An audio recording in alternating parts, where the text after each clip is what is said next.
അല്ല, ഈ ഇൻസെക്ട്സിന്റെ micro lens വെച്ചിട്ടുള്ള ഫോട്ടോഗ്രാഫി അതിപ്പോ മാക്രോ. അതിന്റെ വീഡിയോസ് ഒക്കെ വരുന്നുണ്ടല്ലോ. അത് ശരിക്കും അത് വേറൊരു ഡിപ്പാർട്ട്മെന്റ് ആണല്ലോ നിങ്ങളുമായിട്ട്. ഇല്ല, എല്ലാം ഇറ്റ്സ് ഓൾ കവർ. എല്ലാത്തിന്റെയും ഇതിൽ കവർ ചെയ്യും. അതായത് നമ്മള് മാക്രോ ലെൻസ് ഉപയോഗിക്കും. 105 ആണ് ഞാൻ യൂസ് ചെയ്യുന്നത്. 105 മാക്രോ യൂസ് ചെയ്തിട്ട് ഈ ഫ്രോഗിന്റെ ഒക്കെ ആ ലെൻസ് അത് തന്നെയാണ് ഉപയോഗിക്കുന്നത്. മാക്രോ യൂസ് ചെയ്യുന്നത്. ഇപ്പൊ എന്താ പ്രശ്നം എന്ന് വെച്ച് കഴിഞ്ഞാൽ, നമ്മളിപ്പോ ഒരു സ്നേക്കിന്റെ ഒക്കെ ഫോട്ടോ എടുക്കാൻ പോവാണ്. നമ്മൾ പോസ്റ്റ് ചെയ്യുന്ന ഒരു ഫോട്ടോയാണ് അവർ കാണുന്നത്. ഒരു ഫസ്റ്റ് ടൈം നമ്മൾ കാണുന്നത് ഒരു സ്നേക്ക് ഇങ്ങനെ നിൽക്കുന്ന ഒരു ഫോട്ടോ. ഇപ്പൊ എൻ്റെ കയ്യിൽ Malabar large scale Malabar pit viper ഉണ്ട്. ലാർജ് സ്കെയിൽ പിറ്റ് വൈപ്പർ ഇങ്ങനെ ഇരിക്കുന്ന ഒരു ഫോട്ടോയാണ് അതിൽ കാണുന്നത്. പക്ഷെ ആ ഫോട്ടോ എടുക്കുന്നതിന് മുമ്പ് കുറെ നേരം ഞങ്ങൾ അതിൻ്റെ അടുത്ത് പോയി സ്പെൻഡ് ചെയ്തു. കാരണം ടൈം കുറെ നമ്മൾ അതിൻ്റെ അടുത്ത് സ്പെൻഡ് ചെയ്താൽ മാത്രമേ അതിങ്ങനെ ഒരു പോസ്റ്റിലൊക്കെ നമുക്ക് നിന്ന് കിട്ടത്തുള്ളൂ. പിന്നെ അതിൽ അറിയാവുന്ന ആൾക്കാർ നമ്മുടെ കൂടെ ഉണ്ടാവും, ഗൈഡ്. അവർ നമ്മൾ ഒരുമാതിരിപ്പെട്ട എല്ലാ വൈൽഡ് ലൈഫ് ഫോട്ടോഗ്രാഫേഴ്സും ഗൈഡുകളോട് കടപ്പെട്ടിരിക്കുന്നു. കാരണം ഇവിടെയാണെങ്കിലും ടൈഗറിനെ ആണെങ്കിലും ഇതിനൊക്കെ. അപ്പം അത് നമ്മൾ കുറേ നേരം അതിൻ്റെ അടുത്തിരിക്കുമ്പോൾ നമ്മുടെ ഹീറ്റും അതിൻ്റെ ഇതിനും തമ്മിൽ അതിനൊരു ഐഡിയ കിട്ടും. Okay, this is not a threat. പിന്നെ പുള്ളി അങ്ങോട്ട് സെറ്റിൽ ഡൗൺ ആവും. അന്നേരമാണ് പിന്നെ നമ്മൾ ഫോട്ടോ എടുത്ത് തുടങ്ങുന്നത്. അപ്പോൾ ഒരു 40 minutes ഒക്കെ നമ്മൾ സ്പെൻഡ് ചെയ്തിട്ടായിരിക്കും. പക്ഷെ നമ്മുടെ ഔട്ട്പുട്ടിലൊരു ഫോട്ടോ നമ്മൾ പോയി പാമ്പിൻ്റെ പടം എടുത്തിട്ട് പോകുന്നു എന്നായിരിക്കും. പക്ഷെ പിന്നെ ചില മാക്രോസ് ഒക്കെ എങ്ങനെയാണെന്ന് വെച്ച് കഴിഞ്ഞാൽ, തവളകളുടെ അമ്പോലി അകുമ്പയിലൊക്കെ പോയി കഴിഞ്ഞാൽ ഫ്രോഗ്സ് ഉണ്ട്, ഡിഫറെൻറ്റ് ടൈപ്പ് ഓഫ് ഫ്രോഗ്സ്.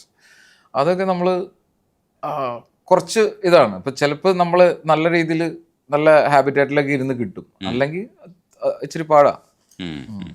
ഒറാങ്കുട്ടന്റെ കാര്യം പറഞ്ഞല്ലോ, നമ്മളുമായിട്ടൊക്കെ ഭയങ്കര അടുത്ത് നിൽക്കുന്ന ഒരു ജീവിയാണ്. ചെറിയ വ്യത്യാസങ്ങളെ നമ്മൾ പരിണാമത്തിൽ ഉള്ളതെന്ന് നമ്മൾ വായിക്കുന്നവർ ആ ജീവിയെ നിരീക്ഷിക്കുകയും പുതിയ അറിവ് കിട്ടുന്ന സമയത്തുള്ള ഒരു ഹർഷമില്ലേ, അത് പറയും.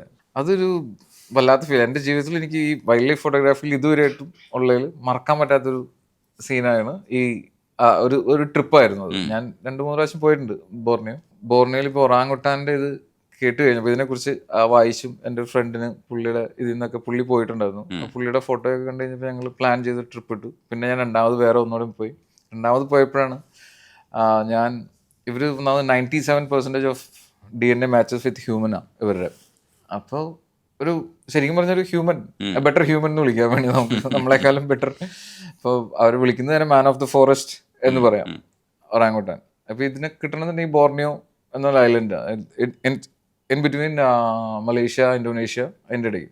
അപ്പോൾ നമ്മൾ ഇവിടുന്ന് ഇപ്പോൾ ഞാൻ അന്ന് പോയപ്പോൾ ഞാൻ ഹൈദരാബാദിൽ നിന്ന് ചെന്നൈ, 1 side 4 flights ആയിരുന്നു. അതായത് ഞാൻ ഹൈദരാബാദിൽ നിന്ന് ചെന്നൈ പോയി, ചെന്നൈയിൽ നിന്ന് മലേഷ്യയിൽ നിന്ന് ജക്കാർത്തയിൽ നിന്ന് പങ്ക്ലാൻബൺ എന്ന് പറഞ്ഞ ഒരു സ്ഥലം. അങ്ങനെ ഇത്രയും കവർ ചെയ്തിട്ട് 1 side up and down 8 flights ആയിരുന്നു അന്ന്. ഇപ്പം ചിലപ്പോൾ വേറെ ഉണ്ടാവുമായിരിക്കും. അവിടെ ചെന്ന് കഴിഞ്ഞിട്ട് അപ്പോൾ അവിടെ കുറേ ഡിഫറെൻ്റ് ഓഫ് ഇതുണ്ട്. ഒരു സ്ഥലം എന്താണെന്ന് വെച്ച് കഴിഞ്ഞാൽ ക്യാമ്പ്സ് ഉണ്ട് അവിടെ. കാരണം അവിടെ ക്യാമ്പുകളിലൊക്കെ റെസ്ക്യൂ ഓപ്പറേഷൻ നടത്തി. ഇന്തോനേഷ്യ ഡീഫോറസ്റ്റേഷൻ ഭയങ്കരമായിട്ട് നടക്കുന്ന ഒരു സ്ഥലമാണ്. അപ്പോൾ ഡീഫോറസ്റ്റേഷൻ എന്ന് പറഞ്ഞാൽ പാം ഓയിലിൻ്റെ ഇൻഡസ്ട്രി ഭയങ്കര പ്രശ്നമാണ് അവിടെ. അപ്പോൾ അവരുടെ ഇത് കാരണം, ഈ ഡീഫോറസ്റ്റേഷൻ ഇത് കാരണം ഇതുങ്ങൾ കുറേയൊക്കെ ഇല്ലാണ്ടായി, ഭയങ്കരമായിട്ട് നാശം സംഭവിച്ചുകൊണ്ടിരിക്കുകയാണ്. അപ്പോൾ ആൾക്കാർ ഇതിനെ പിടിച്ചുകൊണ്ട് പോകും, കൊല്ലുന്ന സീനുണ്ടാവും. അപ്പോൾ അവർ റെസ്ക്യൂ സെൻ്ററുകളുണ്ട് അവിടെ.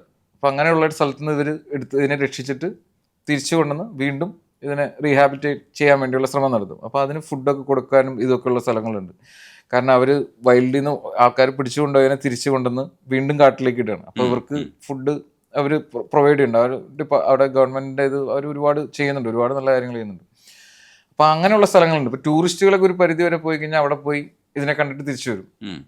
ഞാൻ അന്ന് പോയപ്പോൾ, രണ്ടാമത് ഞാൻ പോയപ്പോൾ എന്താ വെച്ചാൽ, ഞങ്ങളൊരു അവിടെ നിന്ന് കുറച്ച് വേറൊരു സ്ഥലത്തേക്ക് പോയി. എൻ്റെ ഗൈഡിനോട് ഞാൻ ചോദിച്ചു, എനിക്ക് ശരിക്കും നാച്ചുറൽ ഹാബിറ്റാറ്റിൽ എവിടെയാണ് കിട്ടുന്നത് വെച്ചാൽ പുള്ളി ഒരു സ്ഥലത്തേക്ക് കൊണ്ടുപോയി തന്നെ. അപ്പോൾ അവിടെ ഞങ്ങളൊരു ദിവസം നൈറ്റ് അവിടെ അവരുടെ ഒരു ഫോറസ്റ്റിൻ്റെ ഒരു ചെറിയൊരു ഇതുണ്ടായിരുന്നു, ബിൽഡിങ്.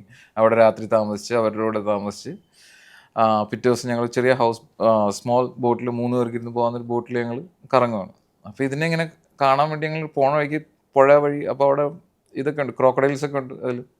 അപ്പോൾ ഞാനിങ്ങനെ പോകുന്ന വഴി ഇത് താഴെ അതായത് ഗ്രൗണ്ടിൽ ഇതിനെ കാണാൻ അത്ര ഈസി അല്ല, ചില സമയത്തൊക്കെ കാണുള്ളൂ.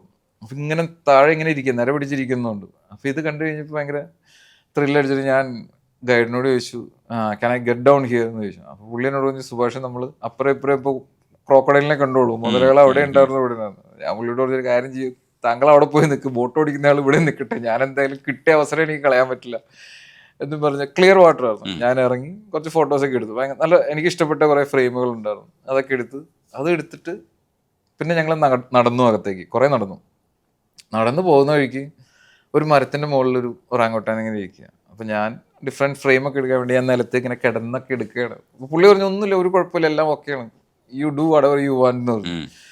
പുള്ളി ഗൈഡാണല്ലോ, പുള്ളി പറഞ്ഞ സ്ഥിതിക്ക് പിന്നെ നമുക്ക് പേടിക്കേണ്ട ആവശ്യമില്ല. ഞാൻ എടുത്തുകൊണ്ട് സാധനം ചാടി ഇറങ്ങി താഴേക്ക് വന്നു. ചാടി ഇറങ്ങി വന്നിട്ട് നേരെ ഓടി വന്നു. അപ്പോൾ എനിക്ക് എന്ത് ചെയ്യണമെന്ന് അറിയാമല്ലോ. നമ്മൾ ഓടിയൊക്കെ കഴിഞ്ഞാൽ ഏത് അനിമലായാലും നമ്മൾ വീട്ടിലാണെങ്കിലും പട്ടി നമ്മൾ നേരെ വന്നു കഴിഞ്ഞാൽ നമ്മൾ ഓടിക്കഴിഞ്ഞാൽ പട്ടി നമ്മുടെ പുറകെ ഓടി വരുമല്ലോ. സെയിം സീനാണ് അവിടെ. അപ്പോൾ പുള്ളിനോട് പറഞ്ഞു ഓർഡർ ചെയ്ത് Subhash B calm and stay തരുന്നു.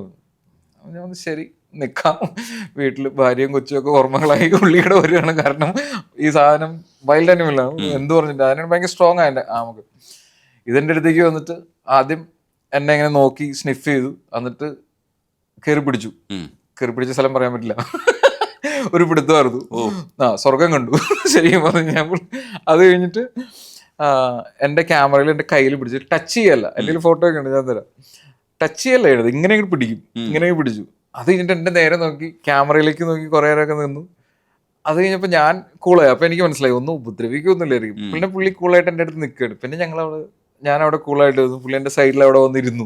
അവിടെ ഇങ്ങനെ ഇരുന്നു. ശരിക്കും മനുഷ്യനെ പോലെയായിരുന്നു, അതായത് പെരുമാറ്റങ്ങളെ. അപ്പോൾ നമ്മളെ ടെസ്റ്റ് ചെയ്ത് നമ്മളെ ചെക്ക് ചെയ്തു. പുള്ളി അവിടെ വന്നിരുന്നു. പിന്നെ ഞാൻ സെൽഫി ഒരു എടുത്തു. അതായത് സെൽഫി എന്ന് വെച്ചാൽ അങ്ങനെയല്ല, പുള്ളിയോട് പറഞ്ഞൊരു ഫോട്ടോ എടുത്തെന്ന് പറഞ്ഞ് ഫോട്ടോയൊക്കെ എടുത്തു. പക്ഷെ അതൊരു എക്സ്പീരിയൻസ് ആയിരുന്നു. ഒരു വൈൽഡ് അനിമൽ, അത് നമ്മളുമായിട്ട് ഒരുപാട് കണക്റ്റഡ് ആണ്. മനസ്സിലായി. അവർ ഈവൻ ടൂൾസ് പോലും യൂസ് ചെയ്ത് തുടങ്ങിയൊരു സീനൊക്കെ ഉണ്ടല്ലോ ഇപ്പോൾ കുറേ സ്ഥലങ്ങളിലൊക്കെ. അപ്പം അങ്ങനെ ഒരു എൻഡാഞ്ചേർഡ് ആയിട്ടുള്ളൊരു ഇതിനെ കിട്ടി. അതൊരു വല്ലാത്തൊരു അനുഭവമായിരുന്നു ഒറാങ്ങോട്ടാൻ. അത് പക്ഷെ വംശനാശം സംഭവിച്ചുകൊണ്ടിരിക്കുകയാണ് ശരിക്കും പറഞ്ഞു കഴിഞ്ഞാൽ. ഇതിനകത്തേക്ക് കടക്കുമ്പോൾ നമ്മളും ജീവികളെ കുറേ പഠിക്കുകയാണ്. അപ്പോൾ നമുക്ക് ഉണ്ടാകുന്ന ഒരു നോളജ് എന്ന് പറയുന്നത് ഭയങ്കര വാസ്റ്റ് ആയിട്ടുള്ളൊരു നോളജ് കിട്ടും. ഞാൻ ഈ വൈൽഡ് ലൈഫ് ഫീൽഡിലേക്ക് വരുന്നതിന് മുമ്പ് വരെ ഒരു പാമ്പിനെ കണ്ടു കഴിഞ്ഞാൽ സാധാരണ എല്ലാവരെ പോലെ കല്ലെടുത്തെറിയുന്ന ഒരു വ്യക്തിയായിരുന്നു ഞാനും. അമ്പലപ്പറമ്പിൽ ഉത്സവത്തിന് ആനയുടെ പുറത്ത് കയറാൻ താല്പര്യപ്പെട്ട് 24 മണിക്കൂർ കണ്ടിന്യൂസ് ആയിട്ട് വണ്ടി ഓടിച്ച് പൂനെന്ന് നാട്ടിൽ വന്ന് അമ്പലത്തിലെ ഉത്സവത്തിന് ആനപ്പുറത്ത് കയറിയിരുന്ന വ്യക്തിയാണ് ഞാനും. പക്ഷെ വൈൽഡ് ലൈഫിലേക്ക് വന്നതോടുകൂടി അതിലുള്ള ചേഞ്ചസ്, കാരണം ഇതൊക്കെ എന്താണ് എങ്ങനെയാണ് എന്നുള്ളൊരു ധാരണ നമുക്കുണ്ട്. മനസ്സിലായി എന്ന് പറഞ്ഞു കഴിഞ്ഞാൽ കോ എക്സിസ്റ്റൻസ് ആണ് വേണ്ടത്. അല്ലാതെ നമ്മൾ ആന എന്ന് പറയുന്ന ജീവി ഒരിക്കലും ഡൊമസ്റ്റിക്കേറ്റ് ചെയ്ത് കൊണ്ടുനടക്കാവുന്ന ഒരു സംഭവം അല്ല. ഒരു ബുക്കിലും ഒരു ഇതിലും അങ്ങനെയൊന്നും പറഞ്ഞിട്ടില്ല നമുക്ക് മസ്റ്റാണ് നമ്മുടെ ഇതിന്. പക്ഷെ നമ്മൾ നമ്മുടെ കൺവീനിയൻസിന് വേണ്ടി പണ്ട് തടി പിടിക്കാനും എല്ലാത്തിനും ഉപയോഗിക്കാറുണ്ട്. കാരണം നമുക്കിപ്പോൾ മെഷീനറി ഒക്കെ വരുന്നതിന് മുമ്പ് അങ്ങനെയൊക്കെ ആയിരുന്നു, അത് കാലഘട്ടമായിരുന്നു. പക്ഷെ നമ്മൾ തിരിച്ചറിയുമ്പോൾ നമ്മൾ അതിൽ നിന്ന് മാറില്ല. ഇപ്പം ഞാൻ ഏറ്റവും വലിയ എല്ലാവരും എന്നോട് ചോദിക്കുന്ന ചോദ്യമുണ്ട്, കൺസർവേഷൻ എന്നുള്ള രീതിയിൽ സുഭാഷ് എന്താ ചെയ്യുന്നതെന്ന്. ഞാൻ പറഞ്ഞു as A person I changed. എൻ്റെ ഇത് ടുവേർഡ്സ് നേച്ചറിനോടുള്ള എൻ്റെ ഇത് മാറി, കാഴ്ചപ്പാട് മാറും എന്ന് വിചാരിച്ച് നമുക്ക് ഫുള്ളായിട്ട് ഇപ്പോൾ ആൾക്കാർ പറയണം എന്നാൽ അപ്പോൾ എങ്ങനെയാണ് ഇത് ബാക്കിയുള്ള ഇത്. എല്ലാത്തിലും അല്ല, നമുക്ക് ചേഞ്ച് ആവാൻ പറ്റാവുന്ന ചില സെക്ഷൻസ് ഒക്കെ ഉണ്ട്. നമ്മളെ കൊണ്ട് പറ്റാവുന്നതിൽ നമ്മൾ ചെയ്യുമല്ലോ. ഞാൻ അതിനുശേഷം ഇതിലേക്ക് വന്നതിന് ശേഷം ഒരു ഉത്സവപ്പറമ്പിൽ ആനയെ കാണാനോ അല്ലെങ്കിൽ ഒരു പള്ളിയിലോ ഉത്സവത്തിനോ നമ്മൾ ഇത് കാണുമ്പോൾ നമുക്ക് ശരിക്കും വളരെ സങ്കടം. കാരണം ഞാൻ അമ്പുസില്ലിലൊക്കെ 100 ആനകളൊക്കെ നിരന്ന് നിൽക്കുന്ന കണ്ടിട്ടുണ്ട്, ഒരു 10, 30, 50 മീറ്റർ ദൂരങ്ങളിലൊക്കെ. അതായത് അത്രയ്ക്ക് ഇതായിട്ട് അതുങ്ങളൊന്നും ചെയ്യുന്നില്ല. അതിൽ മതം പൊട്ടിയ ആന ഉണ്ടാവും, അല്ലാണ്ടുള്ള ഉണ്ടാവും, എല്ലാം അങ്ങനെ കൂളായിട്ട് നടക്കുന്നു. നമ്മളതിനെ ശല്യം ചെയ്യേണ്ട ദൂരം നിന്ന് അതിനെ വാച്ച് ചെയ്യുന്നു, കാണുന്നു, ഒബ്സർവ് ചെയ്യുന്നു, ഫോട്ടോ എടുക്കുന്നു, പോരുന്നു. പക്ഷെ നമ്മൾ ഇവിടെ കാണുന്ന സീൻ അങ്ങനെയല്ലല്ലോ. അപ്പം നമുക്ക് അതിനെക്കുറിച്ച് നമ്മൾ ആന ഇഷ്ടമാണെന്ന് പറഞ്ഞു കഴിഞ്ഞാൽ ഒരു കാര്യം കൂടെ പറയാം. എനിക്കറിയില്ല ഇതെന്തോ ഒരു ഇതാവുന്നു. പക്ഷെ എൻ്റെ ഒരു കൂട്ടുകാരനോട് ഞാൻ പണ്ട് ചോദിച്ചാൽ, ഞാൻ അതിൽ ഇൻസ്റ്റാഗ്രാമിൽ സ്റ്റോറി ഇട്ടതാണ്. അരിക്കൊമ്പൻ എന്ന് പറഞ്ഞ ആന വലിയൊരു സംഭവമായിരുന്നു. അതൊരു വലിയൊരു ഇതായിട്ട് കുറേ നാൾ എൻ്റെ കുറേ വീഡിയോസൊക്കെ ആൾക്കാർ അരിക്കൊമ്പനാണെന്നൊക്കെ പറഞ്ഞെടുത്തിട്ട് ട്വിറ്ററിൽ ഇതിലേക്ക് ഇട്ടു. അപ്പം ഞാൻ പറഞ്ഞു അത് അരിക്കൊമ്പനൊന്നുമല്ല, അത് ഞാൻ പണ്ട് വാഗമൻ എന്ന് പറഞ്ഞ സ്ഥലത്ത് പോയി എടുത്ത ആനയാണ്. അപ്പം അതിലെന്താണെന്ന് വെച്ചാൽ ഈ അരിക്കൊമ്പന് വേണ്ടി കുറേ ആളുകൾ നമ്മൾ സേവ് എന്നുള്ളൊരു നല്ലൊരു ഇതായിട്ട് ചെയ്തല്ലോ. പക്ഷെ അത് കഴിഞ്ഞിട്ട് പിറ്റേ ദിവസം നമ്മൾ ചോദിക്കുകയാണ്, തൃശ്ശൂർ പൂരം വരുമ്പോൾ അമ്മേ ഞാൻ പോയി ഒന്ന് രാമനെ കണ്ടിട്ട് വരട്ടെ എന്നാ പറയുള്ളൂ. അരിക്കൊമ്പനും കൊടുക്കുന്ന അതേ സ്നേഹം നിങ്ങൾ രാമന് കൊടുക്കുന്നില്ല, അല്ലെങ്കിൽ ഇതിന് കൊടുക്കുന്നില്ല. അപ്പൊ ആനയെ സ്നേഹിക്കുമ്പോൾ നമ്മൾ രണ്ട് തട്ടിൽ വെച്ച് സ്നേഹിക്കരുത്. സ്നേഹിക്കുമ്പോൾ കംപ്ലീറ്റ് ആയിട്ട് സ്നേഹിക്കുക. ഇതിനും അതേ വാല്യൂ ഉണ്ട്. പക്ഷെ ഇനിയിപ്പോൾ അതിനെ കാട്ടിലേക്ക് വെക്കാനൊന്നും പറ്റില്ല. അതല്ല ഞാൻ പറഞ്ഞു. ഇപ്പോൾ ഓരോ ആനകളുടെയും കാര്യം. അപ്പൊ നമ്മൾ ആനസ്നേഹി എന്ന് പറയുകയാണെങ്കിൽ നമ്മൾ കംപ്ലീറ്റ് ആയിട്ട് ആനസ്നേഹി ആയിരിക്കണം. നമുക്കതിനെ കൊണ്ടുനടക്കാനുള്ളത് നമ്മൾ തിരിച്ചറിവ് ഉണ്ടാവുമ്പോഴെങ്കിലും മാറണം. ഞാൻ ഒരുപാട് വൈകി തിരിച്ചറിഞ്ഞ ഒരാളാണ്. തിരിച്ചറിഞ്ഞത് അത് എൻ്റെ ഒരു കാഴ്ചപ്പാടാണ് കേട്ടോ. എല്ലാവരും അങ്ങനെ ആയിരിക്കണം എന്നൊന്നുമില്ല. അതിലൊരുപാട് കോൺട്രവേഴ്സ്യൽ ടോപ്പിക്കാണ്. നമ്മൾ സംസാരിച്ച് ചെയ്യുമ്പോൾ ചിലപ്പോൾ നമുക്കതിന് പകരം എനിക്ക് അല്ലെങ്കിൽ തന്നെ മെസ്സേജുകളൊക്കെ കിട്ടാറുണ്ട്. ഞാൻ നമ്മുടെ കാഴ്ചപ്പാട്, ഞാൻ പറയണതിന് തെറ്റൊന്നുമില്ലല്ലോ, നമുക്ക് നമ്മുടെ കാഴ്ചപ്പാടാണ്, നമ്മളാരും ഇതിനു വേണ്ടി പറയുന്നല്ലോ. പക്ഷെ അങ്ങനെയാണത്. അതായത് അരിക്കൊമ്പിന് വേണ്ടി സമരം നടത്തിയിട്ട് പിറ്റേ ദിവസം തൃശ്ശൂർ പൂരം കാണാൻ പോകുമ്പോൾ നമ്മൾ അതിനെക്കുറിച്ച് ചിന്തിക്കുന്നില്ല. ആ ആനയ്ക്കും അതിൻ്റെതായ ഫ്രീഡം ഇതൊക്കെ ഉള്ള, ആന ഒരിക്കലും ഡൊമസ്റ്റിക്കേറ്റ് ചെയ്ത് കൊണ്ടു നടക്കാവുന്ന ഒരു ജീവിയല്ല. ഭയങ്കര സോഷ്യലായിട്ട് ഇറങ്ങാം. അപ്പം നമ്മൾ കുഞ്ഞുങ്ങളാണെങ്കിലും കുഴിയിൽ വീണ് അതിനെ പിടിച്ചെടുത്ത് വളർത്തുക എന്ന് പറയില്ലേ. പക്ഷെ ചില സിറ്റുവേഷൻസിലൊക്കെ അപ്പോൾ അത് അമ്മയിൽ നിന്നും അകറ്റിയാണല്ലോ, അതിനെ പിന്നെ കുഞ്ഞിനെ കൊണ്ടുപോയി ഇത് ചെയ്യാണല്ലോ. ആന ശരിക്കും പറഞ്ഞാൽ ഭയങ്കര സോഷ്യലായിട്ട് നമ്മളെ പോലെ, മനുഷ്യനെ പോലെ തന്നെ ഭയങ്കര കുടുംബപരമായിട്ട് ജീവിക്കുന്ന ഒരു ജീവിയാണ്. അവര് നമ്മൾ സെപ്പറേറ്റ് ആക്കി ഇത് ചെയ്യല്ലേ ചെയ്യണേ. അതേപോലെ തന്നെ ഈ ഫോട്ടോസ് മറ്റുള്ളവർ കാണുന്നതും നമ്മൾ കാണുന്നതും ഉണ്ട്. ഇപ്പൊ നമ്മൾ കാണുന്നതൊക്കെ മറ്റുള്ളവർ അംഗീകരിക്കണമെന്നില്ല. ചിലതിനൊക്കെ നമുക്ക് പുരസ്കാരമൊക്കെ കിട്ടും. പക്ഷെ ഇതിൽ ഏത് കാറ്റഗറിയാണ് ഇഷ്ടം എന്ന് ചോദിച്ചാൽ, നമ്മൾ മനസ്സുകൊണ്ട് നെഞ്ചേറ്റുന്ന ചില പടങ്ങൾ തന്നെ മറ്റുള്ളവർ അതിന്റെ വാല്യൂ തിരിച്ചറിഞ്ഞാൽ നമുക്ക് ഭയങ്കര സന്തോഷമായിരിക്കും. ഇത് 3 ഘട്ടത്തിലുള്ള സാധനങ്ങളും ഉണ്ട്. സ്വന്തമായിട്ട് ഇഷ്ടപ്പെടുന്നത്, മറ്റുള്ളവർ കണ്ട് ഇത് ഭയങ്കരമാണെന്ന് വണ്ടർ അടിക്കുന്നത്, ചിലതൊക്കെ പുരസ്കാരം കിട്ടുന്നത്. ഈ 3 കാറ്റഗറിയും എങ്ങനെയായിരുന്നു, അതിന്റെ ഫീല് എങ്ങനെയാണ് ഉൾക്കൊള്ളുന്നത്? എങ്ങനെയാണെന്ന് വെച്ചാൽ, ഇപ്പൊ ആദ്യം നമ്മൾ വൈൽഡ് ലൈഫിലൊക്കെ പോകുമ്പോൾ, ഫോട്ടോ എടുക്കാൻ പോകുമ്പോൾ ആദ്യം തന്നെ നമുക്ക് ആദ്യ കാലഘട്ടത്തിലൊക്കെ നമുക്ക് കണ്ടു കഴിയുമ്പോൾ ഭയങ്കര ഹാപ്പി ആയിരിക്കും. നമ്മൾ കണ്ടു, ഫ്രെയിമിലില്ല, ഞാൻ കണ്ടു വരണതിന് അത് ഭയങ്കര ഹാപ്പിനെസ് ആയിരുന്നു. അത് കഴിഞ്ഞിട്ട് നമ്മൾ ഇപ്പോഴും കണ്ടു കഴിഞ്ഞാലുള്ള ഹാപ്പിനെസ് നെക്സ്റ്റ് ലെവലാണല്ലോ, അല്ലാന്നല്ല ഞാൻ പറഞ്ഞു. അത് കഴിഞ്ഞ് നമ്മൾ ഫോട്ടോ എടുക്കും. ഇപ്പൊ താങ്കൾ ചോദിച്ചാൽ 3 സെക്ഷൻസിന്റെ അത് പറഞ്ഞു. അപ്പൊ അത് കഴിഞ്ഞിട്ട് നമ്മൾ പിന്നെ കുറെ നാൾ കഴിയുമ്പോൾ നമ്മൾ ഫോട്ടോസ് കിട്ടിയില്ലോ, അയ്യോ എനിക്ക് ആ ഫോട്ടോ കിട്ടിയില്ല, ആ ഒരു ഫോട്ടോ, ആ ഫ്രെയിം എനിക്ക് വേണമായിരുന്നു എന്ന് പറയുന്നൊരു സമയമുണ്ടോ. അതും കഴിഞ്ഞിട്ട് വരുന്നൊരു സെക്ഷൻ ഉണ്ട്. അതായത് ഞാൻ ഫോട്ടോ എടുത്തു, ഈ ഫോട്ടോയ്ക്ക് എനിക്ക് എന്തുകൊണ്ട് അവാർഡ് കിട്ടിയില്ല എന്ന് ചോദിക്കുന്ന സീനിൽ എത്തുന്നത്. ഈ അവാർഡ്സ് എന്നൊക്കെ പറയുന്നത് ശരിക്കും പറഞ്ഞു കഴിഞ്ഞാൽ നമ്മൾ ഫോട്ടോയുടെ ക്വാളിറ്റി മാത്രം നോക്കിയിട്ടില്ല. അവാർഡുകൾ എന്ന് പറയുമ്പോൾ ഓരോ ഫോട്ടോയും ഓരോ കഥ പറയണം, അത് കണക്റ്റ് ആവണം. അല്ലാതെ ഫോട്ടോ എത്ര ഷാർപ്പാണ്, എന്തോരം കളറുണ്ട്, എന്തോരം ഇതുണ്ടെന്ന് മാത്രം നോക്കിയിട്ടല്ലോ അവാർഡ്സ് കൊടുക്കുന്നത്. അവരൊക്കെ ജൂറിയിലിരിക്കുന്നവരൊക്കെ നല്ല വിവരമുള്ളവരാണ്, അവർക്ക് എന്തെങ്കിലും കണക്റ്റഡ് അല്ല. എല്ലാം അല്ല, എല്ലാ അവാർഡ്സും അല്ല, പല ഇതിനും നല്ലതായിട്ടുള്ള ഇതുണ്ട്. എനിക്ക് അങ്ങനെ തോന്നിയൊരു ഇതുണ്ടായിരുന്നു. ഞാൻ നീൽഗിരി താറ് രാജമലയിൽ പോയി എടുത്ത് അതിന്റെ ഫോട്ടോ എടുത്തായിരുന്നു. അപ്പം ഞാൻ അന്ന് എടുത്ത ഫോട്ടോ ഞാൻ വിചാരിച്ചു ഇത് എനിക്ക് ഇവിടെ അപ്ലൈ ചെയ്യാം. സംസ്ഥാന ഇതിലൊക്കെ ഉണ്ടല്ലോ, കേരളം അന്ന് കിട്ടിയ, എനിക്ക് ആ സമയത്താണ് കേരളത്തിൽ ഞാൻ ഫോട്ടോ എടുത്തു തുടങ്ങി. എവിടെ അത് ലിസ്റ്റിൽ പോലും വന്നില്ല. അപ്പം എനിക്ക് ഭയങ്കര മാനസിക വിഷമമായി. അത് കഴിഞ്ഞ് ഞാൻ കണ്ടു, അതായത് അവാർഡ് കൊടുത്ത ഫോട്ടോസൊക്കെ ഞാൻ കണ്ടു കഴിഞ്ഞപ്പോൾ ഞാനിങ്ങനെ ഇരുന്നു പോയി. അപ്പൊ ഞാൻ ആലോചിക്കുകയാണ് എന്താണ് കാരണം. പക്ഷെ അത് ചിലപ്പോൾ ജൂറി വേറെ എന്തെങ്കിലുമൊക്കെ കണ്ടിട്ടുണ്ടാവും. അതിൽ നമുക്ക് പേഴ്സണലി ഉള്ള ഫീല് ഡിഫറെന്റ് ആയിരിക്കും, കാണുന്നവർക്ക് അത് വേറെ എന്തെങ്കിലുമൊക്കെ തോന്നും. അതായത് ജഡ്ജ് ചെയ്യുന്ന ആള് വിവരമുള്ളവരായിരിക്കും, അവർക്ക് ചിലപ്പോൾ വേറെ എന്തെങ്കിലും കൺസെപ്റ്റ് ആയിരിക്കും അതിൽ തോന്നിയേക്കണേ, എൻ്റെ കയ്യിൽ ചിലപ്പോൾ തോന്നിയിട്ടുണ്ടാവില്ലായിരിക്കും. അപ്പൊ അങ്ങനെ തോന്നുന്ന സീനുണ്ട്. ആ ഒരു സീനിൽ ഇതും കഴിഞ്ഞിട്ട് പിന്നെ അതും കഴിയുമ്പോൾ നമുക്ക് നമ്മുടെ സെൽഫ് സാറ്റിസ്ഫാക്ഷൻ ആയിരുന്ന ഒരു സീനിലേക്ക് എത്തും. അവിടെ എത്തി നിൽക്കുകയാണ് ഇപ്പൊ ഞാൻ. അതായത് ഫോട്ടോ എടുത്തു, അത് ഇൻസ്റ്റാഗ്രാമിൽ പബ്ലിഷ് ചെയ്ത് കഴിഞ്ഞാൽ ചിലപ്പോൾ നമുക്ക് ഇന്നെ ഫ്ലൈക്ക് കിട്ടിയെന്ന് വരില്ല. കാരണം ഹാബിറ്റാറ്റ് ഷോട്ടുകളാണെങ്കിൽ, കാരണം സ്ക്രീൻ സ്പേസ് കുറവാണ്.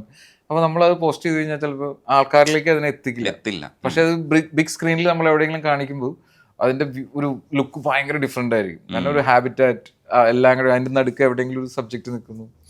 അപ്പൊ ഇപ്പൊ ഒരു അതേ അവസ്ഥയിലൂടെ കടന്നു പോയിക്കൊണ്ടിരിക്കുന്ന അവസ്ഥയാണ് ഞാൻ. ഇനിയിപ്പോ അടുത്ത ഇതെന്താണെന്ന് എനിക്ക് അറിയില്ല. നമുക്ക് അങ്ങനെ ഒരുപാട് നഷ്ടപ്പെടും. പക്ഷെ നമ്മുടെ പേഴ്സണൽ സാറ്റിസ്ഫാക്ഷൻ ആണ് അത്. ഇനി ഇതിൻ്റെ ഒരു അതർ സൈഡ് ഉണ്ട്. ഈ വഴിക്ക് പ്രൊഫഷൻ ആക്കുമ്പോൾ പലതരത്തിൽ ഇതിനെ കമേഴ്സ്യലൈസ് ചെയ്യണം. അല്ലെങ്കിൽ നമുക്കിത് ലെൻസ് തന്നെ നമ്മൾ കൊണ്ടു നടക്കുന്നത് അത്രയും കാര്യമായിട്ട് കൈകാര്യം ചെയ്തില്ലെങ്കിൽ അതുപോലും നിലനിൽക്കാത്തൊരു പരിപാടിയാണ്. ഇതെങ്ങനെ മാനേജ് ചെയ്യും? എനിക്ക് ഇൻസ്റ്റാഗ്രാമിലൊക്കെ എപ്പോഴും പിള്ളേർ മെസ്സേജ് ഇടാറുണ്ട്, ചേട്ടാ ഇതിൽ നിന്ന് എങ്ങനെയാ, ഞാൻ ഡിഗ്രി +2 കഴിഞ്ഞു, ഡിഗ്രിയും പോട്ടെ +2 കഴിഞ്ഞു, വൈൽഡ് ലൈഫ് ഫോട്ടോഗ്രാഫർ ആവണമെന്നാണ് എൻ്റെ ആഗ്രഹം. ഞാൻ പറഞ്ഞു മോനെ സിനിമയിലൊക്കെ കാണാനും ഇതിൽ കാണാനും ഒക്കെ രസമാണ്. ഞാൻ പറഞ്ഞില്ല, ഞാൻ ജോലി എടുത്ത് പണിയെടുത്ത് കാശ് ഉണ്ടാക്കിയതിന് ശേഷമാണ് ഇപ്പോഴും ഞാൻ വർക്ക് ചെയ്യുന്നുണ്ട്. ആ വർക്കും ചെയ്ത് അതിൽ നിന്നുള്ള ഇൻകം എടുത്തിട്ട് ഇതിലേക്ക് ഇട്ടിട്ടാണ് ഇവിടെ എത്തിയത്. അതായത് ഓരോന്ന് മേടിക്കാനും ഇതിനൊക്കെ. നമ്മൾ ഇതിലേക്ക് ഇറങ്ങുമ്പോൾ if you are lucky sometimes you may get some awards and all, you never know, it's all depends on your luck. നമ്മളിപ്പോൾ ഒരു സ്ഥലത്ത് പോയി നമുക്ക് അങ്ങനത്തെ ഒരു സിറ്റുവേഷനിൽ ഒരു ഫോട്ടോ കിട്ടി, ആ ഫോട്ടോയ്ക്ക് ആ ഒരു പർട്ടിക്കുലർ ടൈമിൽ ചിലപ്പോൾ ഒരു ബൂം കിട്ടും. പക്ഷെ ഇതിന് നമുക്ക് പാഷനേറ്റ് ആയിട്ട് കൊണ്ടു നടക്കാൻ പറ്റുമോ എന്നുള്ളൊരു വലിയ ഇതാണ്. നമുക്ക് പാഷൻ മാത്രം പോരാ, ഫിനാൻഷ്യലി ഇച്ചിരി കോസ്റ്റ്ലിസ്റ്റുള്ള ഹോബിയാണ്. കാരണം ലെൻസും ക്യാമറ 400 2.8 എന്നൊക്കെ പറയുമ്പോൾ നിക്കോണിന്റെ 400 2.8 12+ lakhs ആണ് വില. അതുപോലെ നമ്മൾ ഓരോ ട്രിപ്പുകളും ഓരോ സ്ഥലത്തും കാട്ടിൽ പോകുന്ന ഓരോ സ്ഥലങ്ങളിൽ പോകണമെങ്കിൽ നല്ല കാശ് കൊടുക്കണം. ഒരു ദിവസം കമ്പനിയിലൊക്കെ പോയി JLR-ലോ അല്ലെങ്കിൽ എവിടെയെങ്കിലുമൊക്കെ പോയി താമസിക്കുന്നുണ്ടെങ്കിൽ 8,000 to 9,000 പെർ പേഴ്സൺ ഒക്കെ കൊടുക്കേണ്ടി വരും ചിലവ്. അല്ലാതെയും പോകുന്ന സ്ഥലങ്ങളൊക്കെ ഉണ്ട്. പക്ഷെ നമ്മൾ സീരിയസ് ആയിട്ട് എടുക്കുന്നത് നമുക്ക് അങ്ങനെ ഡൈവേഴ്സിറ്റി ആഡ് ചെയ്തേ പറ്റൂ. നമ്മുടെ പോർട്ട്ഫോളിയോയിൽ നമുക്ക് ഡിഫറെൻറ്റ് ഇത് വേണം. നമ്മൾ വീടിൻ്റെ മുറ്റത്ത് മാത്രം നിന്നിട്ട് കാര്യമില്ല. പക്ഷെ പഠിക്കേണ്ട സമയത്ത് നമുക്ക് വീടിൻ്റെ മുറ്റത്ത് നിന്നും പഠിക്കാം. പക്ഷെ നമ്മളൊരു പ്രൊഫഷനായിട്ട് എടുക്കാൻ നേരത്ത് നമുക്കത് ഇങ്ങനെയുള്ള സ്ഥലങ്ങളിലൊക്കെ പോയി ട്രാവൽ ചെയ്യേണ്ടി വരും. പല സ്ഥലങ്ങളിലേക്ക് ട്രാവൽ ചെയ്യേണ്ടി വരും. അപ്പോൾ എക്സ്പെൻസ് കൂടുതല. ഞാൻ എന്ത് ചെയ്യണമെന്ന് വെച്ച് കഴിഞ്ഞാൽ എനിക്ക് ഇപ്പം സ്റ്റാർട്ടഡ് ഏണിങ് ഫ്രം ദിസ്. പക്ഷെ നേരത്തെ എങ്ങനെയാണെന്ന് വെച്ച് കഴിഞ്ഞാൽ ഞാൻ ഇതിൽ എൻ്റെ സാലറിയിൽ നിന്ന് കിട്ടുന്നത് ഒരു അങ്ങനെയാണ് മേടിച്ചത്. പേഴ്സണൽ ലോൺ എടുത്ത് ലെൻസ് മേടിക്കും, EMI ശമ്പളം കിട്ടുന്നതിന് EMI അടയ്ക്കും, അങ്ങനെയൊക്കെയാണ് തുടങ്ങിയത്. അപ്പോൾ എല്ലാവരും അതൊന്നും കാണില്ല. അപ്പോൾ എല്ലാവരും കാണുന്നത് എങ്ങനെയാണെന്ന് വെച്ചാൽ ഇൻസ്റ്റാഗ്രാമിൽ ഒരു 400K ഫോളോവേഴ്സ്, ടാറ്റോ ഒക്കെ അടിച്ച് കടുക്കനൊക്കെ ഇട്ട് കുറേ ടാറ്റോ ഒക്കെ അടിച്ചിരിക്കുന്ന ഒരാൾ, അതേ അവർ കാണുന്നുള്ളൂ. അപ്പോൾ അവരെ പറഞ്ഞിട്ട് കാര്യമില്ല. അപ്പോൾ പിള്ളേർ, അപ്കമിങ് ആയിട്ടുള്ള പിള്ളേരൊക്കെ കാണുന്നത് അങ്ങനെയാണല്ലോ. ഇപ്പോൾ ഇൻസ്റ്റാഗ്രാമിൽ ഒരു പരിധി വരെ ഞാൻ എല്ലായിടത്തും പറയാറുണ്ട്. അപ്പോൾ അതുകൊണ്ടാണ് ഇവിടെയും പറയുന്നത്. എനിക്ക് മടിയൊന്നുമില്ല. കാരണം മറ്റേ നിവിൻ പോളി പറയുന്ന ഈ ഒറ്റയ്ക്ക് വഴി വെട്ടിയൊന്നുമല്ല. അപ്പൊ അതൊന്നും പറയണതിന് മടിയൊന്നുമില്ല. പക്ഷെ അങ്ങനെയാണ്. അപ്പൊ നമ്മൾ സ്ട്രഗിള്, ആ സ്റ്റാർട്ടിങ്ങിൽ സ്ട്രഗിള് ഭയങ്കര, ആ സ്ട്രഗിൾ ഓവർകം ചെയ്ത് നമ്മൾ അന്നേരം ഗിവ് അപ്പ് ചെയ്യാണ്ട് കണ്ടിന്യൂ ചെയ്ത് കഴിഞ്ഞാൽ വി ക്യാൻ റീച്ച്. അപ്പൊ ഇതിൽ ഇൻകം എന്ന് പറയുന്നത് ശരിക്കും ഇപ്പോൾ എനിക്ക് കിട്ടുന്ന ഇൻകം എന്ന് പറയുമ്പോൾ ഞാൻ ഫോട്ടോഗ്രാഫി വർക്ക്ഷോപ്പൊക്കെ നടത്തുന്നുണ്ട്.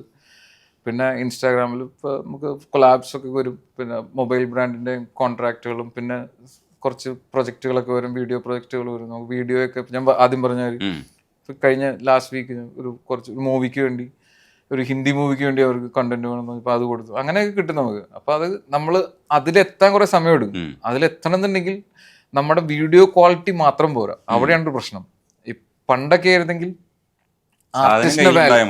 ആർട്ടിനായിരുന്നു വാല്യൂ. ഇപ്പൊ ആർട്ടിസ്റ്റിന് എത്ര ഫോളോവേഴ്സ് ഉണ്ട്, ആർട്ടിസ്റ്റിന്റെ കണ്ടന്റ് മാത്രമല്ല, ആർട്ടിസ്റ്റിനെ 4 പേര് അറിയണവരാണോ, അതും കൂടി ഉണ്ടാക്കിയെടുക്കാൻ കുറെ സമയം എടുക്കും. കാരണം അത് സാഹചര്യത്തിനനുസരിച്ച് നമ്മൾ പോയില്ലെങ്കിൽ അത് നടക്കൂല. ശരിയല്ലേ? കാരണം നമുക്കിപ്പോൾ ഒരു ഞാനൊരു പരിധി വരെയുള്ള ഫോട്ടോഗ്രാഫൊക്കെ നോക്കുമ്പോൾ ഞാൻ ഫോട്ടോഗ്രാഫ് എടുത്ത് നോക്കും. നല്ല ഫോട്ടോഗ്രാഫാണ്, ഇഷ്ടപ്പെട്ടാണെങ്കിൽ ലൈക്ക് അടിക്കും, കമന്റ് ചെയ്യും. അത് കഴിഞ്ഞിട്ടാണ് ആരാണ് എടുത്തതെന്ന് നോക്കണേ. അപ്പൊ നമുക്ക് ചിലപ്പോൾ അതൊരു 500K ഫോളോവർ ആയിരിക്കും, ചിലപ്പോൾ അത് 50 ഫോളോവേഴ്സ് ഉള്ള ആളായിരിക്കും. പക്ഷെ ഒരു പരിധി വരെയുള്ള വേറെ സെക്ഷനിലേക്കൊക്കെ പോകുമ്പോൾ ആൾക്കാർ നോക്കുന്നത് എത്ര ഫേമസ് ആണ് ആ പർട്ടിക്കുലർ ആളെന്നുള്ളത്. പണ്ടത്തെയൊക്കെ ആർട്ടിസ്റ്റുകളുടെ അടുത്ത് നോക്കി കഴിഞ്ഞാൽ അങ്ങനെയല്ലല്ലോ. ഒരു എക്സിബിഷൻ നടത്തി അവർ ഫേമസ് ഇതാവും. ഇപ്പോഴത്തെ പക്ഷെ നമുക്ക് ഈ കാലഘട്ടത്തിനനുസരിച്ച് നീങ്ങിയേ പറ്റത്തുള്ളൂ, നമുക്ക് മാറ്റാനും പറ്റില്ല. അപ്പം അങ്ങനെ ഇൻസ്റ്റാഗ്രാമിലൊക്കെ ഒരുപാട് കൊളാബ്സും അതും ഇതൊക്കെ കിട്ടും. ദൈവം സഹായിച്ചു ഇപ്പം ഇത്ര ഉള്ള കാരണം, ഇങ്ങനെ ഇതുള്ള കാരണം, അതുകൊണ്ട് കുഴപ്പമില്ലാത്ത ഇൻകം വരും. പിന്നെ ഫോട്ടോഗ്രാഫി എല്ലാവരും അങ്ങനെയാണ്. ഇപ്പോൾ വൈൽഡ് ലൈഫ് ഫോട്ടോഗ്രാഫിയിലുള്ള ഒരുമാതിരിപ്പെട്ട എല്ലാവരും either they have worked somewhere earlier or they have some business, അല്ലെങ്കിൽ ഇപ്പോഴും വർക്ക് ചെയ്തിട്ട് സൈഡിലൂടെ അത് ചെയ്തുകൊണ്ട് കൊടുക്കുന്നു എന്ന് മാത്രമേ ഉള്ളൂ. ഈ ഓർക്കുന്ന ജീവികൾ ഒരുപാടുണ്ടാവും. പക്ഷെ ഒറാങ്കുട്ടനെ പോലെ അത്രയും അടുത്ത് നിന്നിട്ട് എക്സ്പീരിയൻസ് ചെയ്ത വേറെ ആരാ ഉള്ളത്? ആനകളാണ് അധികവും ഏറ്റവും കൂടുതൽ എക്സ്പീരിയൻസ് ചെയ്തേക്കുന്നത്. അത് നമ്മുടെ നാട്ടിൽ തന്നെ ആനകളെ ഒരുപാട് എനിക്ക് ഭയങ്കര ഇഷ്ടമാണ്. ആനയെ എല്ലാ ആനിമലിനും ഇഷ്ടമാണ്. പക്ഷെ ആനകൾ ഒരുപാട് ക്ലോസ് എൻകൗണ്ടറുകൾ ഒരുപാട് വന്നിട്ടുണ്ട്. ചില സീനിൽ നമ്മൾ അപ്രതീക്ഷിതമായിട്ടായിരിക്കും ചിലപ്പോൾ. ഒരു പ്രാവശ്യം ഞങ്ങൾ വയനാട്ടിൽ ഷൂട്ട് ചെയ്തുകൊണ്ടിരുന്നപ്പോൾ ആനയും കുഞ്ഞും ഞങ്ങളൊരു 60-70 മീറ്റേഴ്സ് ദൂരത്തിൽ നിൽക്കുക. അപ്പോൾ രാവിലെ ഷൂട്ട് ചെയ്തുകൊണ്ടിരുന്നപ്പോൾ ആനയ്ക്ക് ശരിക്കും പറഞ്ഞാൽ 50 മീറ്റർ 60 മീറ്റർ കഴിഞ്ഞാൽ അത്രയേ ഉള്ളൂ എന്ന് തോന്നുന്നു വിഷൻ. അത് കഴിഞ്ഞാൽ പിന്നെ ബ്ലർഡാ എല്ലാം. പക്ഷെ അവർ സ്മെല്ല് കൊണ്ട് നമ്മളിങ്ങനെ ആന ഇങ്ങനെയൊക്കെ തുമ്പിക്കയൊക്കെ പൊക്കിക്കുമ്പോൾ ആൾക്കാർ പറയും, ആ കണ്ടോ സല്യൂട്ട് വരുന്നുണ്ടോ. സല്യൂട്ട് വരുന്നതല്ല, മണം പിടിക്കണ നമ്മള്. പക്ഷെ നമുക്ക് അറിയില്ലാത്ത കാരണമായിരുന്നു. അപ്പൊ അത് ഒരു 50-60 അത്രയൊക്കെ ഉള്ളൂ എന്ന് തോന്നുന്നു വിഷൻ. അത് കഴിഞ്ഞാൽ ദൂരത്തേക്കുള്ളത് നമ്മൾ ഒരു മണം പിടിച്ചിട്ടാ ഇത് കിട്ടുന്നത്. അപ്പൊ ഞങ്ങൾ ദൂരെ നിൽക്കുകയാണ്. അപ്പൊ ഇത് പെട്ടെന്ന് കുഞ്ഞുണ്ട് അതിൻ്റെ കൂടെ ഷൂട്ട് ചെയ്തുകൊണ്ടിരുന്നപ്പോൾ പെട്ടെന്ന് എന്തോ ഒരു ഒച്ചയായിട്ട് അങ്ങോട്ട് തിരിഞ്ഞു പോയത്. അപ്പോൾ ഒരു കാറ്റടിച്ചപ്പോൾ നമ്മുടെ സ്മെല്ല് ഓട്ടോമാറ്റിക്കലി കാറ്റിൻ്റെ കൂടെ അങ്ങനെ ചെല്ലുള്ളൂ. അപ്പോൾ കാറ്റ് ചെന്നാണ് ഇത് പെട്ടെന്ന് വയലൻ്റായി ഞങ്ങളുടെ നേരെ ഓടി വന്നു. അപ്പം ഞാൻ ഈ 400 ആകുമ്പോൾ എൻ്റെ കയ്യിലാണെങ്കിൽ ഒരു ട്രൈപോഡ് ഫിറ്റ് ചെയ്ത ട്രൈപോഡിലൊക്കെ ആയിരുന്നു. അതൊക്കെ ഇട്ടിട്ടൊരു ഒറ്റ ഓട്ടം ഓടി. അതൊക്കെ ഓടി ഞാൻ തിരിച്ച് അത് കഴിഞ്ഞ് ആന അവിടെ വന്ന് നിന്നു. ആന വരുമ്പോൾ സാധാരണ എങ്ങനെയാണെന്ന് വെച്ചാൽ ആന ഇങ്ങനെ ചെവി വിടർത്തി വരികയാണെങ്കിൽ അത് മോക്ക് ചാർജാണ് ഒരു പരിധി വരെ. അതൊന്നും നമ്മളെ ഒന്നും പേടിപ്പിക്കാൻ വേണ്ടി, ഓടിപ്പിക്കാൻ വേണ്ടി. അപ്പോൾ അതങ്ങനെയായിരുന്നു വന്നത്. അത് കഴിഞ്ഞിട്ട് കുറച്ചങ്ങോട്ട് പോയിട്ട് ഞങ്ങൾ അവിടെ നിന്നു. അത് കഴിഞ്ഞിട്ട് കുറച്ച് നേരം കഴിഞ്ഞപ്പോൾ തിരിഞ്ഞു നോക്കി പുറയുന്നൊരു ബ്രർ സൗണ്ട് വന്നു. ഇതിൻ്റെ കൂട്ടത്തിലുണ്ടാകുന്ന ഒരു കൊമ്പൻ പുറയിൽ കൊണ്ടാണ്. അതിൻ്റെ മുമ്പിലേക്കാണ് ഞങ്ങൾ ഇവിടുന്ന് പോയി ഓടിപ്പോയത്. അങ്ങനെയുള്ള ചില സീൻസൊക്കെ നമ്മൾ മറക്കില്ല. അപ്പൊ അന്നേരം പക്ഷെ അതൊക്കെ ടാക്കിൾ ചെയ്യാൻ നമുക്ക് ഇത് ചെയ്യണല്ലോ. കാരണം അപ്പൊ എന്താ പ്രശ്നം എന്ന് വെച്ചാൽ നമ്മൾ അവരുടെ ടെറിട്ടറിയിലേക്ക് ചെന്നേക്കണ. അപ്പൊ നമ്മളതിനെ ഞങ്ങൾ ശരിക്കും പറഞ്ഞാൽ കണ്ടില്ലായിരുന്നു, അല്ലെങ്കിൽ ആ ഭാഗത്തേക്ക് ഓടത്തില്ലായിരുന്നു. ഞങ്ങൾ ബാക്ക് സൈഡിലേക്ക് അങ്ങനെ മാറിയാണ്. പക്ഷെ അന്നേരം ചില ചില സമയങ്ങളിലൊക്കെ അങ്ങനെയൊക്കെ വരും. പക്ഷെ ഒരു പരിധി വരെ ഒന്നും നമ്മളങ്ങനെ പേടിപ്പിക്കാനേ നോക്കത്തുള്ളൂ. പിന്നെ നമ്മൾ അവരുടെ ഇതിലേക്ക് നമ്മൾ ചെന്നൈക്കാണെന്ന ധാരണ നമുക്കും വേണം. നമ്മുടെ വീട്ടിലിപ്പോ ഒരാൾ സോഫയിലൊക്കെ കയറി വന്നിരുന്നു കഴിഞ്ഞാൽ നമ്മൾ ആദ്യം ചോദിക്കും എന്ത് ചെയ്യുന്ന ചോദിക്കും, ആരാന്ന് ചോദിക്കും. കുറെ കഴിഞ്ഞിട്ട് മറുപടി ഒന്നും എടുത്തിട്ട് പുറത്തേക്ക് എറിയില്ലേ എന്ന് പറഞ്ഞ സീൻ അത് തന്നെ സെയിം ആണ്. ഈ മോഹം വെക്കുന്നതിൽ അർത്ഥമുണ്ടോ ഇല്ലയെന്ന് എനിക്ക് അറിഞ്ഞൂടാ. പക്ഷെ എങ്കിലും ഒരു മോഹം വെക്കുമല്ലോ, നമ്മുടെ ഉള്ളില് ഒരു മോഹം ഉണ്ടാവും. ഇങ്ങനെ ഒരു ഷോട്ട്, ഇങ്ങനെ ഒരു ക്ലിക്ക് എന്നൊക്കെ പറയുന്ന പരിപാടികൾ ഉണ്ടാവും. ചിലപ്പോൾ നമ്മൾ എവിടെയെങ്കിലും കണ്ടിട്ടുള്ളതായിരിക്കും, ചിലപ്പോൾ നമ്മുടെ ഉള്ളിൽ തന്നെ പരുവപ്പെട്ടതായിരിക്കും, ചില സിറ്റുവേഷൻസിൽ മിസ്സായതും ഉണ്ടാവും. അത് എന്താണ് അടുത്ത? എനിക്ക് ആർട്ടിക് പോകണം വലിയ ആഗ്രഹം. അന്റാർട്ടിക്ക ആ ഭാഗത്തേക്ക് പോകണം. അങ്ങനെ കുറച്ച് അത് ഒരുപാട് ആൾക്കാർ പോയേക്കണം. അതൊന്നും ഒരു വലിയ ഇമ്പോസിബിൾ ടാസ്ക് അല്ല, പക്ഷെ ഞാനിതുവരെയായിട്ടും പോയിട്ടില്ല. അപ്പൊ എനിക്ക് അവിടെ പോകണം എന്ന് വലിയ ആഗ്രഹമുണ്ട്. അങ്ങനെ കുറച്ച് സ്ഥലങ്ങളൊക്കെ ഉണ്ട് ആർട്ടിക്. പിന്നെ എനിക്ക് ഏറ്റവും കൂടുതൽ ഇപ്പോഴത്തെ ഒരു ഇഷ്ടം എന്താണെന്ന് വെച്ച് കഴിഞ്ഞാൽ ഒരുപാട് എക്സ്പ്ലോർ ദ അൺഎക്സ്പ്ലോർഡ് എന്നുള്ളൊരു താല്പര്യത്തോടു കൂടി കുറെ സ്ഥലങ്ങളൊക്കെ പോകുന്നുണ്ട്. ഇപ്പൊ കഴിഞ്ഞ വീക്കിൽ ഞാൻ രാജാജി നാഷണൽ പാർക്ക് എന്ന് പറഞ്ഞ സ്ഥലത്താണ്. അപ്പൊ ആൾക്കാർ പോകുന്നുണ്ട്, നാട്ടിൽ നിന്നൊക്കെ ഒരുപാട് പേര് പോയേക്കുന്നവരുണ്ട്. പക്ഷെ അത്ര ഇപ്പൊ നമ്മൾ ബാക്കിയുള്ള ടൈഗർ റിസർവിന്റെ പേര് അത്ര ഒരു ഇതല്ല. പക്ഷെ ഞാൻ പോയി അവിടെ ഒരു 3 സഫാരി ഞാൻ ചെയ്തു, 3 ഗെയിം ഡ്രൈവ് ചെയ്തു. ആ 3 ഡ്രൈവിൽ ലാസ്റ്റ് ഡ്രൈവിൽ എനിക്ക് കിട്ടിയ ഫോട്ടോസ് എന്ന് പറഞ്ഞാൽ ഭയങ്കര ഫീലായിരുന്നു. മഞ്ഞില് ലെപ്പേർഡ് നടക്കുന്നു പോകുന്നു. ഞാൻ എൻ്റെ ഇൻസ്റ്റാഗ്രാമിൽ പോസ്റ്റ് ചെയ്യുന്നു. അപ്പൊ അത് അങ്ങനെ നമുക്ക് ലക്കിന് കിട്ടുന്ന കുറെ സ്ഥലങ്ങളുണ്ട്. ഇപ്പൊ ഒരുപാട് ആൾക്കാർ പോയി കാണാത്ത നമ്മൾ കാണിച്ച് നമ്മൾ മറ്റുള്ളവരെ കാണിക്കുമ്പോൾ അങ്ങനെ ഒരു പ്രത്യേക ആർട്ടിക് അതുപോലെ കിടക്കുന്ന ഒരു സ്ഥലമാണ്. പിന്നെ കുറച്ച് സ്ഥലങ്ങളൊക്കെ ഉണ്ട്. അത് മെയിനായിട്ട് ഇപ്പോൾ ആർട്ടിക്കിൽ നിന്ന് പോകണമെന്ന് വലിയ ആഗ്രഹമുണ്ട്. അതാണ് ഇപ്പൊ കിടക്കുന്ന ഒരു ആഗ്രഹം. അടുത്ത് നമ്മൾ കാണുമ്പോൾ അല്ലെങ്കിൽ ഇൻസ്റ്റയിൽ കാണുമ്പോൾ അത് സാധിക്കട്ടെ. അങ്ങനെയാണ് ഹോപ്പ്ഫുള്ളി നടക്കുമെന്ന് പ്രതീക്ഷിക്കുന്നു. അതെ, അടിപൊളി കഥകളാണ് കേട്ടോ ഇതിനകത്തൊക്കെ. ഗിവ് അപ്പ് ചെയ്യാണ്ട് നമ്മൾ കൊണ്ടുവരികയാണ്. അപ്പൊ അതുപോലെ തന്നെ ഇതും ചേട്ടൻ പറഞ്ഞാൽ ഇത് നടക്കുകയാണെങ്കിൽ വലിയ സംഭവം. എന്നെ സംബന്ധിച്ചോളം എല്ലാവരും പോകുന്നതാണ്, ഒരുപാട് ആൾക്കാർ പോയിട്ടുണ്ട്, നമ്മുടെ നാട്ടിൽ നിന്നൊക്കെ പോയ ആൾക്കാരും ഉണ്ട്. പക്ഷെ എനിക്കത് ഞാൻ കാണുന്ന രീതിയിൽ പോയി ഷൂട്ട് കവർ ചെയ്യണം എന്നുള്ളത് എൻ്റെ ഒരു ആഗ്രഹമാണ്. അങ്ങനെ നടക്കും, നടന്നു കഴിയുമ്പോൾ ഞാൻ വിളിക്കും. അതെ, അപ്പൊ നന്ദിയുണ്ട് സംസാരിക്കാൻ കഴിഞ്ഞാൽ. Thank you so much. നമുക്ക് അറിഞ്ഞൂടാത്ത ഒരു ലോകമാണ് അത് ഭയങ്കര രസമല്ലേ. എനിക്കും ഇതൊരു ആദ്യത്തെ അനുഭവം. അപ്പൊ ഞാനിങ്ങനെ കണ്ടു കഴിഞ്ഞപ്പോ എൻ്റെ വൈഫ് എന്നോട് പറഞ്ഞു, വൈഫ് താങ്കളുടെ വീഡിയോസ് ഒക്കെ കാണുന്നതാണ്. പുള്ളി പറഞ്ഞു പ്രത്യേകിച്ച് സ്പെഷ്യൽ മെൻഷൻ കൊടുക്കണം കേട്ടോ, ഞാൻ പറഞ്ഞു എന്ന് പറയണമെന്നും പറഞ്ഞു സ്വീകരിച്ചിരിക്കുന്ന കേട്ടോ. അപ്പൊ അത്രയ്ക്ക് പിന്നെ ഒരു ഇന്റർവ്യൂ ഒക്കെ കൊടുക്കുമ്പോൾ എന്ന് പറയുമ്പോൾ എനിക്ക് ഒന്നാമത് കാഷ്വലായിട്ട് സംസാരിക്കാനേ അറിയാം. ഞാൻ ഭയങ്കര ഫോർമലായിട്ട് സംസാരിക്കുന്ന ഒരാളല്ല. അപ്പൊ അതിൻ്റെതായ ഇതുണ്ടാവും എന്ന് എനിക്കറിയില്ല എങ്ങനെയാണെന്ന്. പക്ഷെ ഇതാണ് നല്ല, ഞങ്ങൾക്ക് ഇത് കേൾക്കാനാണ് ഇഷ്ടം. ഞാൻ പണ്ട് അച്ഛൻ അങ്ങനെയായിരുന്നു. അച്ഛൻ സോഷ്യൽ ആക്ടിവിസ്റ്റ്, പഴയ കമ്മ്യൂണിസ്റ്റ് ആയിരുന്നു. എൻ്റെ അച്ഛൻ മരിച്ചുപോയി.